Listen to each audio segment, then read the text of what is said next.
Bueno, antes de continuar con el tema que estábamos, le respondo a Eliana, que veo que ya ingresó. Eliana hizo un experimento donde además de mezclar los pigmentos naturales con agua y con aceite, se le ocurrió mezclar con jabón, y ella vio que el color se le dividió en las dos fases, como que no solo estaba coloreado la fase acuosa, sino también el aceite. Para responder a esa inquietud, que me parece un experimento muy divertido, que me da para contarles un poco, lo primero que les voy a contar es qué es un jabón, qué tiene el jabón. El jabón, vamos a ver si en la pantalla lo puede visualizar bien. Vamos a poner, espérenme un poquito que lo pongo un poquito más lejos. Ahí. El jabón es una molécula orgánica que tiene una larga cadena hidrocarbonada, que pueden ser 18 átomos de carbono, 20 átomos de carbono, y que termina en un grupo funcional que es un ácido carboxílico, que es un carboxilato de sodio, por ejemplo. Toda esta parte de la molécula del jabón es como si fuese una cabeza polar. Entonces, cuando yo pongo el jabón en agua, se va a organizar, porque todo esto es hidrofóbico, no le gusta el agua, toda esa cadena lateral muy larga odia el agua. Entonces, ¿cómo hace el jabón, que tiene toda una parte hidrofóbica y una pequeña cabeza polar nomás hidrofílica? ¿Cómo hace cuando uno pone jabón en agua? El jabón se va a organizar poniendo su zona más polar hacia afuera, dejando hacia adentro todas las cadenas hidrocarbonadas, y se va a ubicar, se va a organizar como una micela. Fíjense que todo como si fuese una pequeña esferita, donde la capa de afuera están todas las cabezas polares, y hacia adentro toda la zona compatible con las grasas. Entonces, todo esto está interactuando, formando puente hidrógeno con el agua, ¿sí? Así el agua ubica su hidrógeno para interactuar con esa cabeza polar, y en el interior de la micela es donde se va a ubicar la grasa. La grasa son cadenas hidrocarbonadas muy largas, y cuando yo las tengo en agua van a estar todas separadas, formando dispersión de London, porque es tan larga la cadena que va a interactuar una con otra, y no, el agua no las va a solvatar, no las va a dividir o no las va a disolver. Entonces, cuando yo pongo jabón en agua, la grasa se va a ubicar acá adentro y va a estar como suspendida en el agua gracias al efecto de todas las cabezas polares del jabón. Entonces, el jabón, que tiene estas dos partes, se va a comportar como una sustancia anfifílica. quiere decir que tiene una parte hidrofóbica y una parte hidrofílica. Esa dualidad es lo que le da el carácter de detergente o de surfactante, ¿sí? Y por eso es de que los jabones y los detergentes comparten esta propiedad de tener una parte soluble en grasas y una parte soluble en agua. Y esto es lo que se conoce con el nombre de micela y es lo que ayuda al jabón, esta estructura, esta organización, es lo que ayuda al jabón a mantener la grasa disuelta en el agua. No está directamente, ustedes si ponen una grasa de alguna comida y la quieren lavar con agua, nunca se va a lavar. Pero si le ponen el detergente o el jabón, la grasa se va a vehiculizar en el jabón, en las pequeñas micelas que son como gotas microscópicas que forma el detergente y que de esa forma dispersa la grasa. ¿Se entiende? Profe, Sí. el jabón solo tampoco funcionaría entonces, porque no tendría la necesidad de reorganizarse para formar la micela si no está en presencia de Claro, agua. si yo pongo puro detergente, no va a formar micela porque no tiene el agua para organizarse. Entonces, si yo pongo puro jabón, yo no estoy de alguna forma formando esta micelita, que es como si fuese una gota microscópica, donde la capa de afuera es toda polar, pero adentro tiene una estructura parecida a la grasa. Entonces yo necesito el agua para que el detergente se acomode y se organice. Es fundamental. Profe, Sí.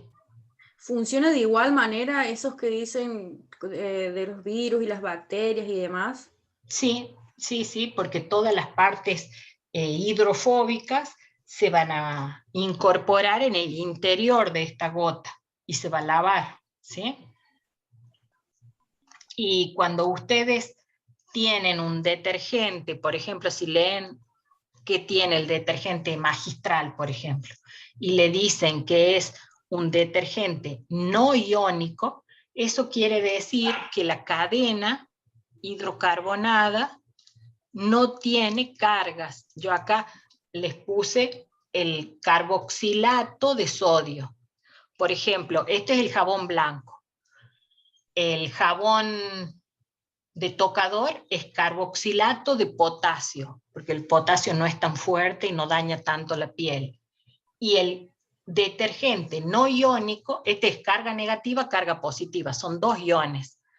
El detergente no iónico tiene una cabeza polar muy grande, pero no tiene carga eléctrica. Podría ser, por ejemplo, qué sé yo, que tenga alguna cadena con muchos oxígenos, ¿sí?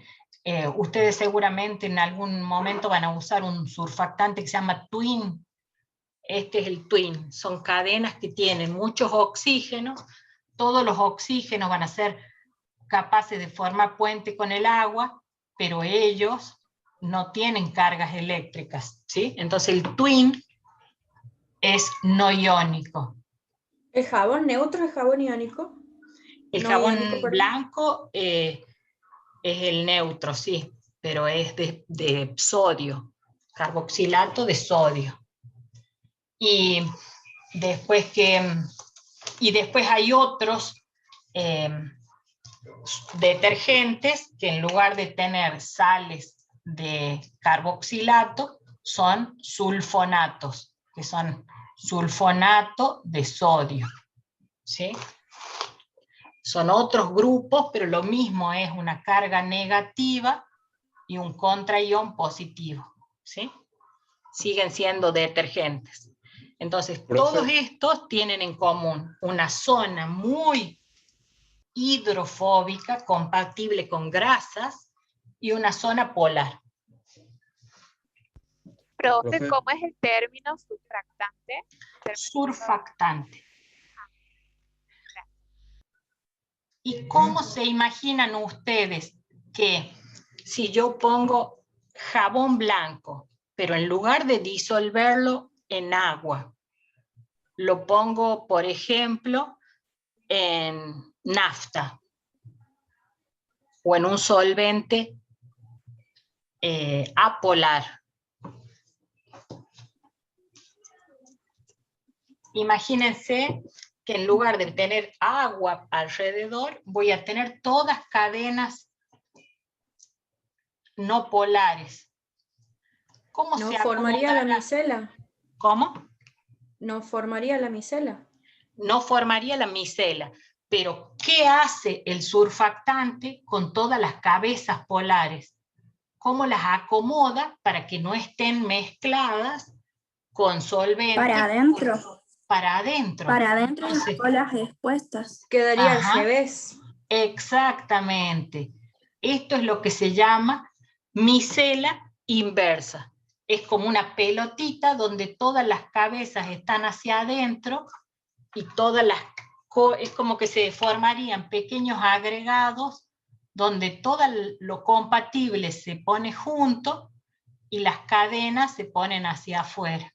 Y se forman como pequeñas como esferitas. Y si aparece una gotita de agua en este medio, se va a poner acá adentro. Y sería la forma de sostener el agua en la nafta, por ejemplo.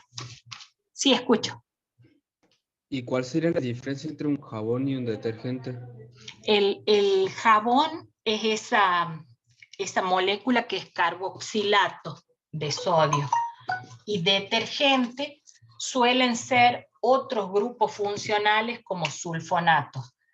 Si yo tengo carboxilato de sodio, es jabón, de potasio también, pero sobre todo este grupo funcional, que es carboxilato, es como una sal de un ácido carboxílico, ¿sí? Mientras que el detergente tiene, por ejemplo, sulfonato. Y este sería un detergente iónico, sulfonato de sodio. También ustedes en algunos prácticos van a usar como si fuese un reactivo muy común el SDS. SDS es sodio dodecil sulfonato. Es esta molécula, ¿sí? Dodecil porque esta cadena, ¿cuántos átomos va a tener? 12. Por eso dodecil. Y cuando usen detergentes no iónicos, en lugar de ser un sulfonato, va a tener otro grupo funcional muy polar, pero que no tenga carga eléctrica. Sí. El sulfonato actúa mejor entonces ante las grasas, por eso lo usamos para lavar los platos en lugar de usar jabón. Sí, exactamente. Actúa mejor por lo siguiente. Las sales, como el jabón blanco, cuando yo uso agua acá en Santiago del Estero, el agua es dura. Un agua dura quiere decir que tiene muchos cationes, calcio y magnesio. Agua dura es agua que tiene muchas sales que van a formar, en lugar de sodio, van a formar carboxilatos de calcio, por ejemplo. Y esto, carboxilato de calcio, va a precipitar y va a formar como si fuesen grumos. Entonces, si ustedes disuelven un jabón blanco en agua, al cabo de un tiempo van a empezar a ver que se forma como un grumo, como si fuese una pasta pegajosa a la vuelta del recipiente, como si fuese una espuma sólida se forma. Y eso es el precipitado con las sales de calcio que tiene el agua de Santiago del Estero. Entonces, por eso es de que es tan difícil lavar con jabón blanco cuando el agua es dura, ¿sí? En cambio, cuando tienen un detergente, los sulfonatos de calcio no van a precipitar. Entonces ustedes pueden lavar sin que se les formen esas sustancias, esas partículas sólidas. ¿Está bien? Ahora Sí, volvemos a las proteínas. Las proteínas, como les dije, son largas cadenas de aminoácidos donde ese ovillo se va a acomodar de una forma que tiene que ovillarse siempre formando los mismos rulos, dejando las mismas cavidades, porque tal vez esta proteína funcione como un catalizador biológico, que es una enzima, y para eso tiene que tener siempre los mismos huecos, las mismas cavidades. Entonces, ¿cómo sabe la proteína cómo enrollarse si parece ser como un ovillo todo desordenado? Cada uno de los pliegues que tiene la proteína se arma por las interacciones de las cadenas laterales. Por ejemplo, si la cadena lateral tiene un grupo amonio, va a interactuar con un grupo carboxilato, carga positiva, enfrente de la carga negativa, acá hay interacción electrostática. Después, una cadena lateral hidrofóbica con otra cadena lateral hidrofóbica, acá hay fuerzas de dispersión de London. Acá hay puente hidrógeno. Acá de nuevo electrostática. Dos anillos aromáticos se llaman interacciones aromáticas que se van a armar. Entonces, cada uno de esos rulos y de esas vueltas que tiene el ovillo se va a estabilizar por este tipo de fuerzas intermoleculares. Esto es lo que se llama la estructura terciaria de las proteínas. Ese ovillo que está formado se va a estabilizar por estas interacciones de las cadenas laterales de los aminoácidos. Y también se van a establecer puentes que sí son enlaces covalentes, son puentes disulfuro, son enlaces azufre-azufre. Un azufre viene de una parte de la cadena, el otro de otra parte de la cadena, y son enlaces bastante débiles. Lo que tienen los puentes disulfuro, que si un enlace químico normal, siempre decimos que tiene 100 kilocalorías por mol, tal vez el puente disulfuro tiene menos de 40 kilocalorías por mol. Quiere decir que es un enlace covalente que se rompe muy fácil. Se rompe y se arma muy fácil, porque es un enlace débil.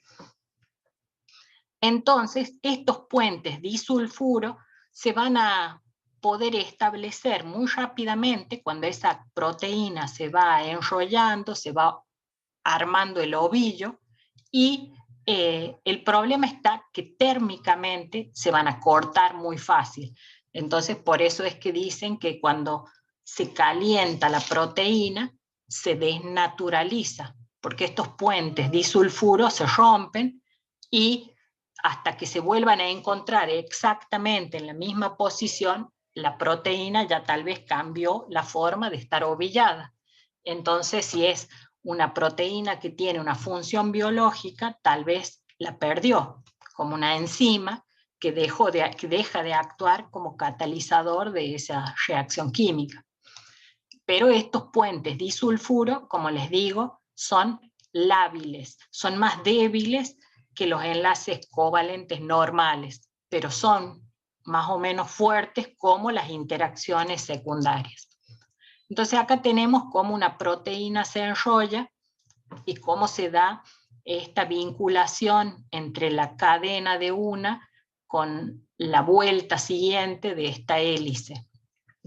Y eso es lo que pasa con el cabello rizado. El cabello, cuando las mujeres que tenemos muchos rulos, como yo, tenemos puentes disulfuros bastante desordenados entre las hebras de nuestra queratina del cabello, y el tratamiento que se hace para que esa queratina quede lisa, quede lacia, es un tratamiento térmico. Por ejemplo, yo me hago una planchita y se me van a acomodar todos los puentes disulfuros, se van a enfrentar las cadenas, logrando que mi cabello quede mucho más lacio gracias al tratamiento térmico.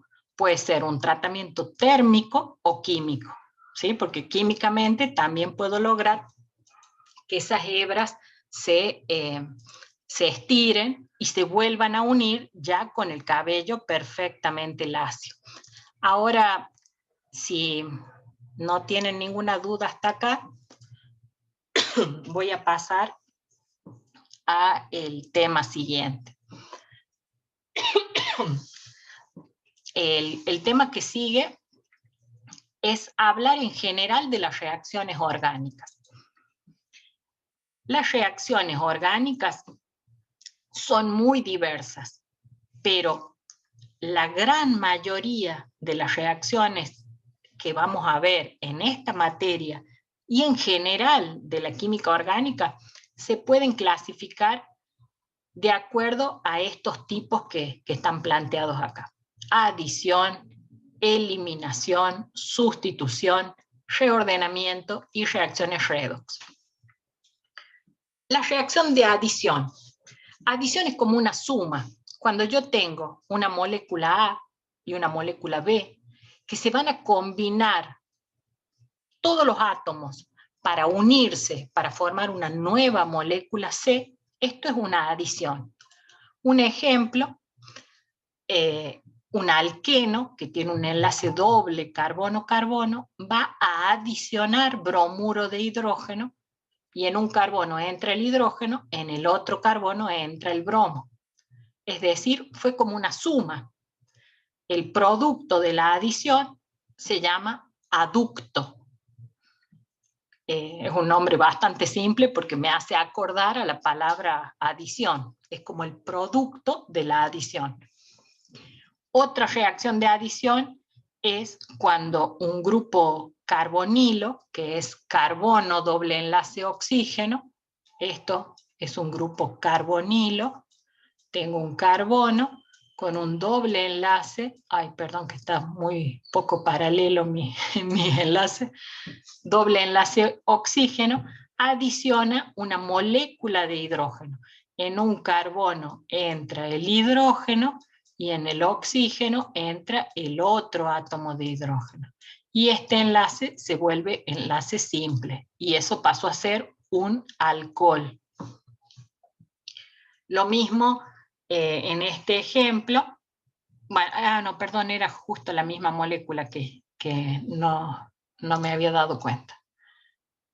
El carbonilo adiciona, como les digo, un hidrógeno en un carbono y otro hidrógeno en el oxígeno. Y así es como se obtiene el producto de adición, que es el alcohol. La siguiente reacción es la reacción de eliminación. La eliminación es como si fuese el paso inverso de la adición. Acá a una molécula C se le sale una parte, que es la molécula A, y desprende a la molécula B. Es decir, se divide en dos partes. Esto sería como eliminar, ¿sí?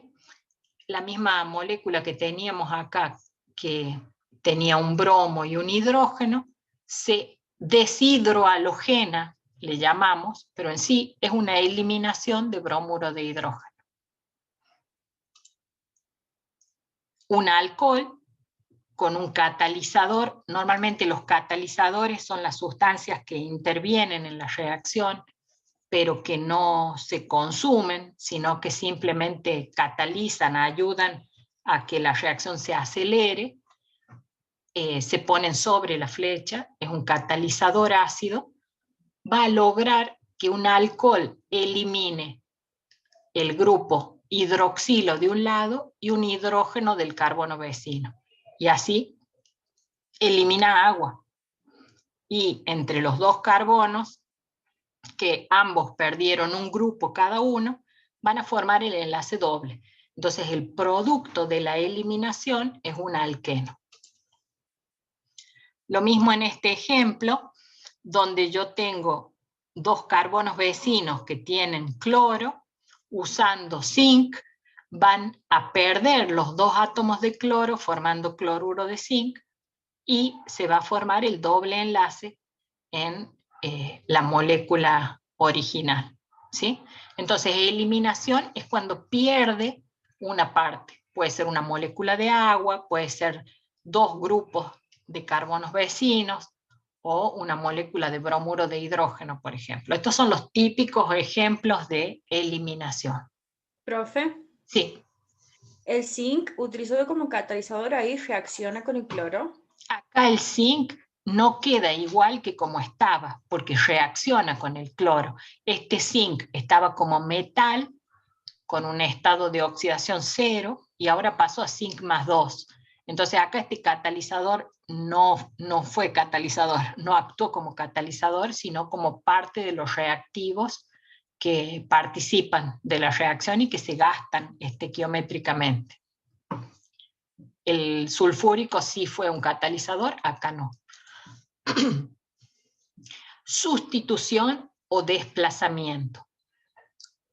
Es como el nombre lo dice, sustituir es cambiar o desplazar a una molécula que tiene una parte A unida a una parte B, se le va a desplazar el grupo B y va a entrar un grupo C. Y el B va a quedar con el D. Entonces, cuando ocurre ese intercambio o sustitución, tenemos este tipo de reacción química, ¿sí? Se produce un intercambio. Los nombres más comunes para esta reacción es sustitución, pero en algunos libros le van a decir también, los libros de orgánica normalmente son originalmente escritos en inglés, pero tuvieron traducciones o en España, o en México, o en Argentina, y de acuerdo al lugar donde hicieron la traducción, van a ver que hay palabras que uno entiende qué significan, pero uno nunca la usa, ¿sí? Por ejemplo, el desplazamiento de un grupo por otro, nosotros usamos más frecuentemente sustitución. Pero para que ustedes interpreten el sentido, yo les pongo por si lo leen en otro libro. Acá esta reacción, el metano, que es carbono hidrógeno 4, va a intercambiar átomos con la molécula diatómica de bromo y va a dar la sustitución de un hidrógeno por bromo. Y se va a formar bromuro de hidrógeno y bromuro de metilo. Esta reacción tiene este simbolito HNU sobre la flecha. Eso quiere decir luz. Quiere decir que esta es una reacción fotoinducida. Necesita luz para que ocurra. ¿Y por qué uso H por nu? Porque viene de la ecuación que energía es igual a H por nu. H es la constante de Planck y nu es la frecuencia de la radiación, ¿sí? Entonces, normalmente en los libros de ciencia, cada vez que vean H por nu, están hablando de una energía lumínica, ¿sí? Por supuesto, depende cuánto vale nu para saber de qué color es la luz que está irradiando, ¿sí?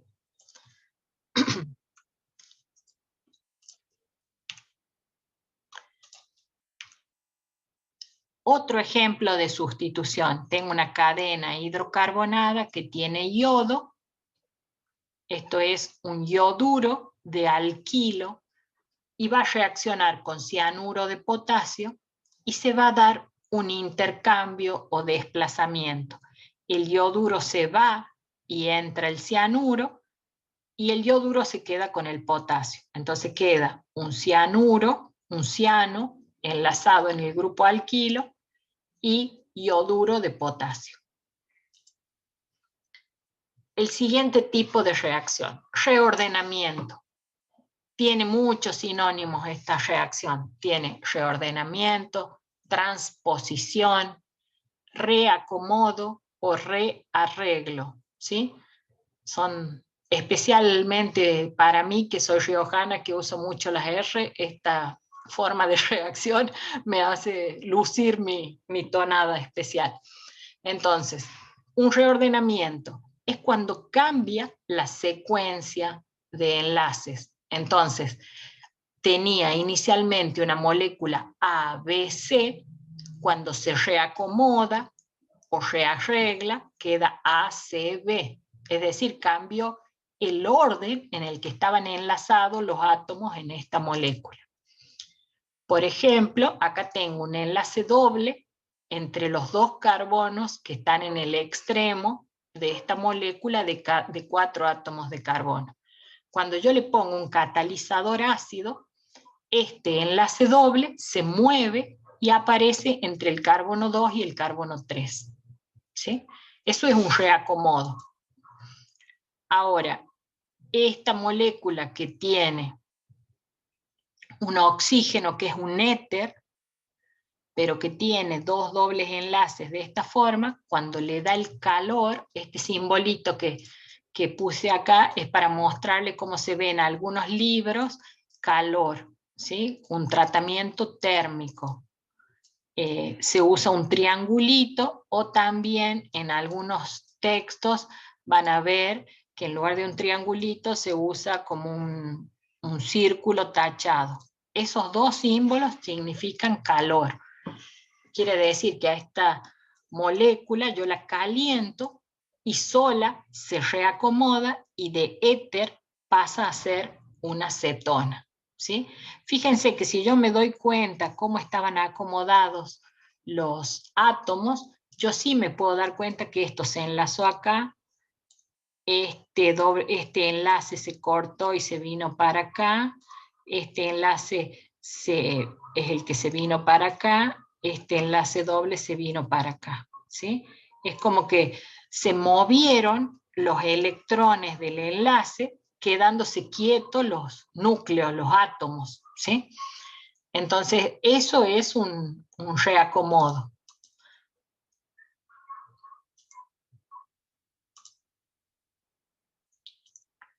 Ahora vemos el siguiente.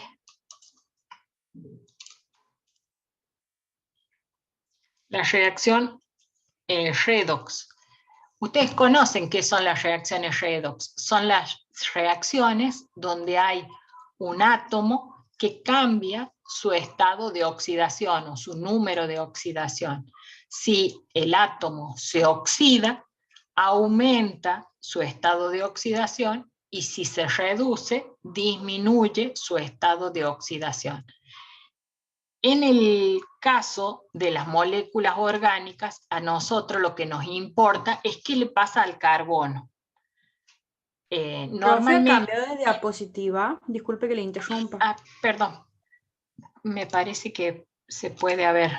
Ahí estás viendo la compartir. Me aparece la de reordenamiento. Perdón.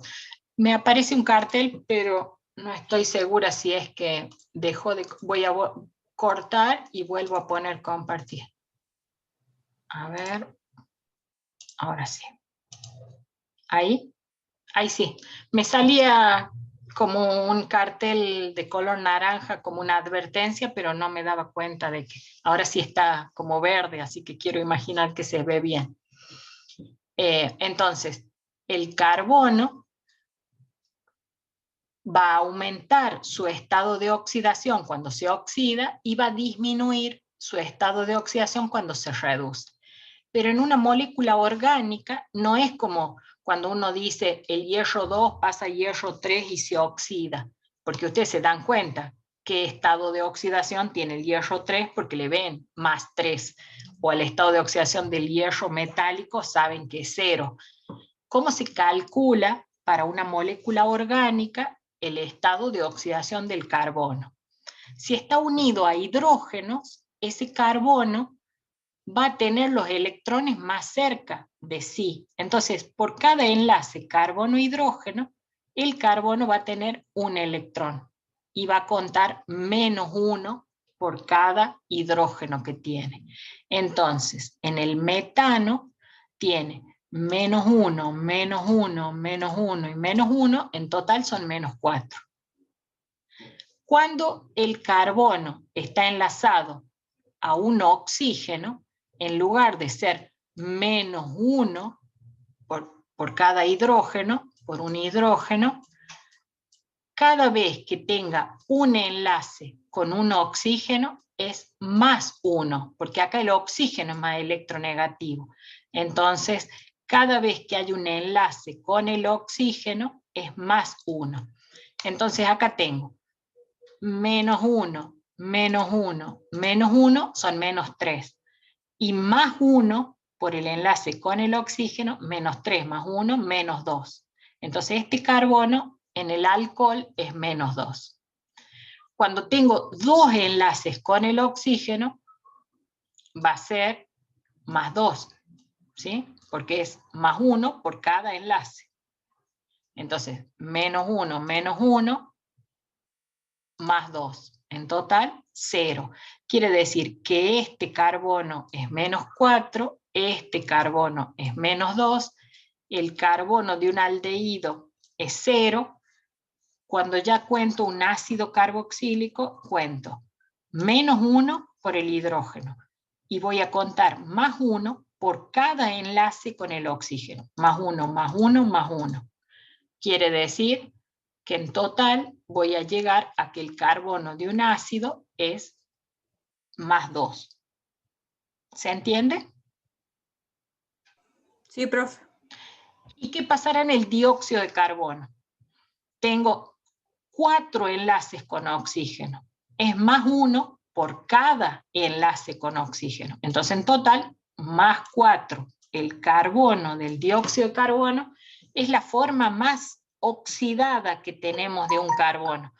Fíjense que acá, a medida que aumentan los oxígenos, el carbono está más oxidado. Y a medida que aumentan los hidrógenos, el carbono está más reducido.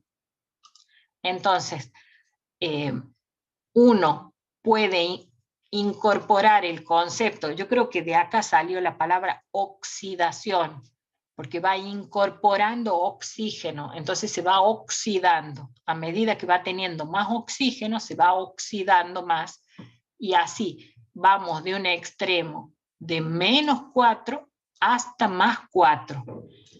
Y si a ustedes les parecía difícil acordarse de los estados de oxidación de memoria de las sustancias inorgánicas, para cada molécula yo tengo que hacer este cálculo, porque puede ir desde menos 4 hasta más 4, pasando por 0, todos los valores. Entonces, para cada molécula depende de con quién está enlazada el carbono, si va a ser más electronegativo o menos electronegativo, le va a hacer cambiar su estado de oxidación. Veamos, un carbono unido a 3 cloros y a un hidrógeno. Cada hidrógeno contribuye con menos 1. Y los cloros, que son muy electronegativos, van a estar contribuyendo con más 1. Como son 3, va a ser más 3. Entonces, en total, el carbono va a ser más 2. ¿Y cómo daría acá en el que tiene 3 hidrógenos y un solo cloro? Menos 2. Menos 2. Cada hidrógeno va a estar aportando con menos 1, sería menos 3, y el cloro más 1, en total menos 2, la respuesta, correcto. Entonces, Profe, sí. suponiendo que no tengamos ni cloro ni oxígeno y sea cualquier otro elemento, ¿también va a valer más 1? Me tengo que fijar las electronegatividades. Si está, por según la ejemplo, electronegatividad. claro, si está unido a un litio, el litio es un metal menos electronegativo que el carbono. Entonces, ¿cuánto le va a contribuir un enlace con el litio? Y el litio va a querer estar sin electrones, más 1. Entonces el carbono, menos 1. Por cada enlace carbono-litio, el carbono va a tener menos 1. Y si estuviera unido a un flúor, el flúor es más electronegativo, cada enlace carbono-flúor, el flúor va a estar como menos 1 y el carbono como más 1. ¿Está bien? ¿Y Bien. qué les parece un enlace triple carbono-nitrógeno? Le voy a poner uno bien difícil. Un ácido cianhídrico. Tiene el carbono unido a un hidrógeno y un enlace triple con el nitrógeno. ¿El hidrógeno con cuánto le va a contribuir? Menos 1. Menos 1. ¿Y 3 nitrógenos? Más 3. Más 3. Más 3. Entonces, el total me va a dar más 2. ¿Sí?